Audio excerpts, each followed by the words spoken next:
All right, moving on, Hillary Clinton weighing in on the fight to replace the late Justice Antonin Scalia on the Supreme Court with her lengthiest remarks on the subject yet.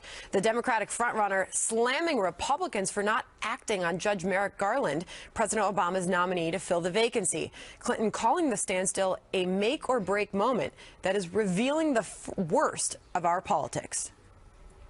We chose a president. We chose him twice. And now Republicans in the Senate are acting like our votes didn't count and that President Obama is not still our nation's leader. I'm adding my voice to the chorus, asking Senator Grassley to step up and do his job. He should. For his part, Senate Judiciary Chair Grassley says she was trying to divert attention from her, quote, email troubles and numerous investigations. Meantime, according to reports on the Hill, 16 Republican senators say they will meet with Garland. That's more than 25% of the GOP caucus. Is that enough, Judge? I don't know if it's enough. I think that I'm going to be different than everybody on the couch, except probably Julie, on this one point, and that is I don't like the politicizing of the judiciary. I think it's horrible. I think that the senators should give Grassley a hearing. They don't have to confirm him. They can say thank you very much, but you know, never know. They might decide he's a good candidate. But I think that we've gotten to the point where everybody wants the most conservative Supreme Court justice or the most liberal Supreme Court justice. And the Supreme Court is a battleship. It's supposed to stay the course, and it's supposed to make small movements to the right and to the left. But it's not supposed to zigzag like the legislature does. How does Hillary Clinton even have the guts to call Republicans divisive when she's the one who went out there and said she's proud of making enemies of Republicans? Hold on. So let's get right to that, because here is some sound of Hillary Clinton hitting Trump and Cruz on this matter. Listen. Now, as you know, there's a fight over whether President Obama should nominate a replacement, as the Constitution requires. And that fight is revealing the worst of our politics. The same obstructionism that we've seen from Republicans since the beginning of the Obama administration. The same disregard for the rule of law that's given rise to the extremist candidacies of Donald Trump and Ted Cruz. It's corroding our democracy, and it has to stop. And I couldn't help but notice your reaction. She really just said disregard for the rule of law. She is Captain Disregard for the rule of law. I don't know if she knows what she's saying when she talks, or she just hopes that nobody else is listening to how ridiculous and hypocritical almost everything that comes out of her mouth is.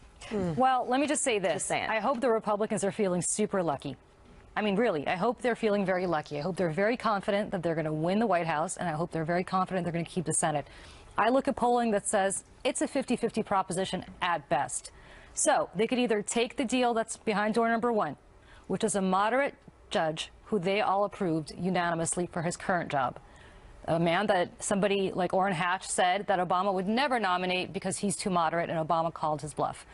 Or they can gamble, and they can get President Hillary Clinton, and they can get perhaps a Democratic Senate, all of which is not preposterous, and it's actually probable according to some polls, and they can get a much more liberal justice. And then they will really change the Supreme Court for a generation, just not in the direction that they really thought they were going to change. I agree with you completely on that. I think that, you know, I think the Republicans might have a plan B, and that plan B might be that if Hillary Clinton wins, then they're going to rush through the nomination. Except I think Obama's going to pull it. That's what I think. Who says Obama's People not say going to he pull won't it? do that. I think absolutely Why not? he will. Then that's assuming. So then we should play your game, Julie. So Republicans should be contestants on Obama's Let's Make a Deal and play your game.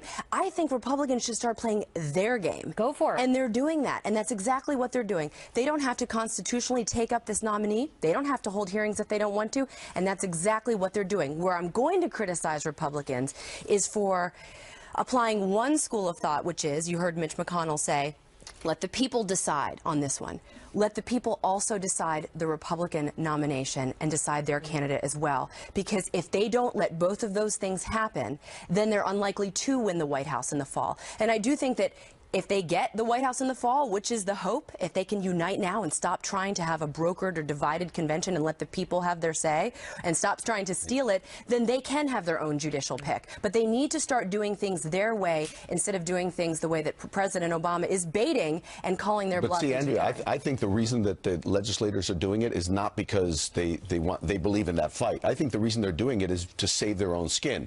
If they go ahead and they nominate Grassley or they confirm Grassley, then they bought whatever he does on the Supreme Court. Whereas if they let every senator for himself. Hillary appoint somebody more liberal, they can say it was out of my hand. No question, it's every senator for themselves. But that is the problem within the GOP right now, that they're not operating as a cohesive unit because there's no leadership on this. True. All right, Judge, thanks for weighing in on that. Good to have a judge weigh in of all things. We hear it all the time. The U.S. is the great American melting pot. Now a new report shows just how much so.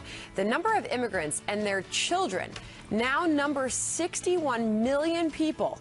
What that means for all of us next.